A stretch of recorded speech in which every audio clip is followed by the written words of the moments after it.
Dictation 100 शब्द प्रति minute start होगा 5 सेकंड बाद।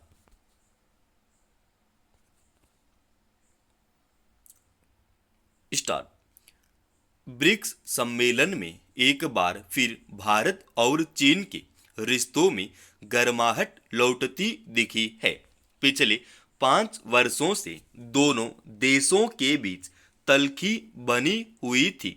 हालांकि इस बीच कुछ मौकों पर हमारे प्रधानमंत्री और चीन के राष्ट्रपति शी जिनपिंग की मुलाकातें जरूर हुई, मगर द्विपक्षीय वार्ता नहीं हुई थी। ब्रिक्स सम्मेलन में अलग से दोनों नेताओं ने द्विपक्षीय वार्ता की और परस्पर सहयोग और सम्मान का संकल्प दोहराया। इस वार्ता से एक दिन पहले दोनों देशों ने पूर्वी लद्दाख में अपनी सेनाओं को पीछे लौटाने और वास्तविक नियंत्रण रेखा पर पुरानी स्थिति बहाल रखने का फैसला किया था। चीन ने दौलत बेग ओल्डी और डेमचोक क्षेत्र में अपना अतिक्रमण हटाने पर सहमति दे दी। अब दोनों देशों की सेनाएं अपने हिस्से के इलाके में गश्त कर सकेंगी। चीन ने यह भी कहा है कि वह सीमा विवाद सुलझाने में भारत का सहयोग करेगा। अब प्रधानमंत्री की शी जिनपिंग के साथ बातचीत के बाद यह स्पष्ट हो गया है कि चीन का रुख लचीला हो गया है और वह भारत के साथ दोस्ती बनाए रखना चाहता है। हालांकि यह कोई नाटकीय घटना नहीं है।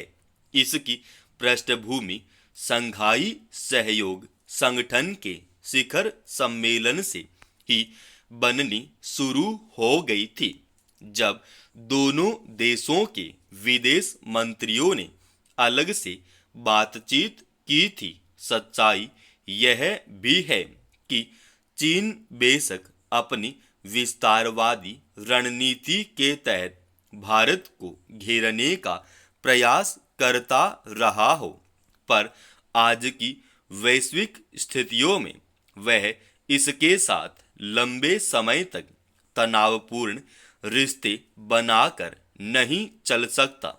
चीन को मुख्य चुनौती अमेरिका से है, इसलिए अगर चीन को इस चुनौती से पार पाना है तो उसे भारत के साथ रिश्ते मधुर बनाकर रखने ही होंगे।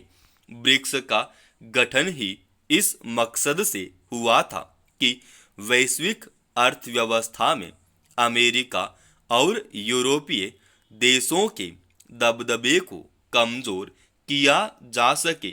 फिर अमेरिका और यूरोप ने जिस तरह यूक्रेन को रूस के खिलाफ खड़ा करने की कोशिश की, उससे रूस के सामने भी चुनौतियां बढ़ गई थी। उससे चीन के साथ नजदीकी बढ़ा ली, मगर गलवान सैन्य संघर्ष के बाद चीन और भारत के बीच तल्खी कायम रहने से इस समीकरण में बाधा आ रही थी। इसलिए रूस भी चाहता था कि भारत और चीन अपने मतभेद जल्दी सुलझा लें। फिर भारत के बिना ब्रिक्स देशों के संगठन में मजबूती कभी नहीं आ सकती।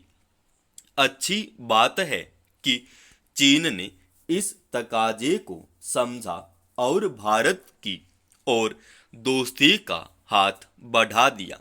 भारत की अहमियत चीन के लिए भी बड़ी है। भारत अब भी उसका सबसे बड़ा व्यापारिक साझीदार है।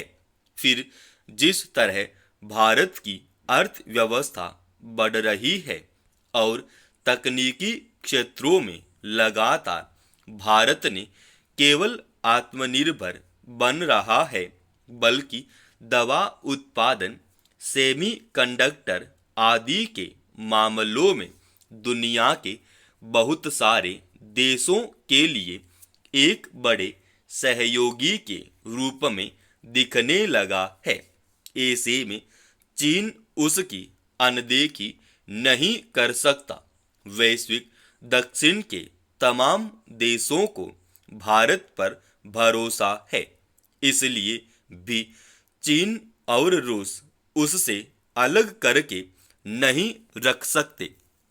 अच्छी बात है कि चीन ने अपना रुख बदल लिया है, मगर उससे यह अपेक्षा फिर भी बनी रहेगी कि भारत के हिस्से वाले क्षेत्रों, उसके पड़ोसी देशों और हिंद महासागर में अपनी विस्तारवादी नीतियों के तहत चलाई जा रही भारत के लिए चिंता पैदा करने वाली गतिविधियों पर भी विराम लगाए। मानसून की विदाई के साथ धान की कटाई शुरू हो गई है, मगर विडंबना है कि हर सख्ती के बावजूद खेत खलियानों में इस वर्ष भी पराली जलाई जा रही है। इससे जाहिर है कि नियम कायदों की परवाह किसी को नहीं है। यह छिपी बात नहीं है कि पराली जलाने से प्रतिवर्ष दिल्ली और आसपास प्रदूषण गंभीर स्तर तक पहुंच जाता है। नागरिकों का दम घुटने लगता है। अस्पतालों में उपचार कराने की नौबत आ जाती है। सर्वोच्च न्यायालय की फटकार के बाद वायु गुणवत्ता प्रबंधन आयोग ने कवायद शुरू की, तब जाकर पंजाब और हरियाणा की सरकारें सक्रिय हुई। पंजाब पुलिस ने आनन फानन में एक महीने में ही 874 प्राथमिकियां दर्ज की। वहीं कैथल जिले में पराली जलाने पर 18 किसानों को गिरफ्तार किया गया। हरियाणा की कृषि विभाग ने पहली बार 24 अधिकारियों को निलंबित कर दिया। बावजूद इसके पराली जलाने के मामले घट नहीं रहे। दिल्ली के आसमान पर धुएं की परत जलने लगी है। ऐसे में सर्वोच्च अदालत ने केंद्र के साथ पंजाब और हरियाणा को याद दिलाया है कि प्रदूषण मुक्त वातावरण में रहना नागरिकों का मौलिक अधिकार है।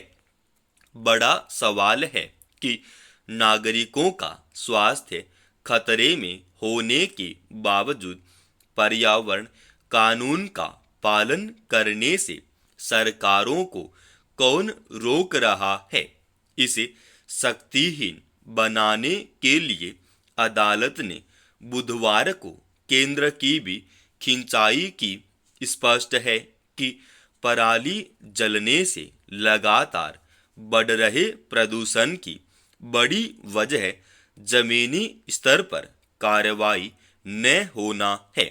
राज्य सरकारें और स्थानीय जिला प्रशासन पर्यावरण संरक्षण कानून को सख्ती से लागू करते तो यह नौबत नहीं आती।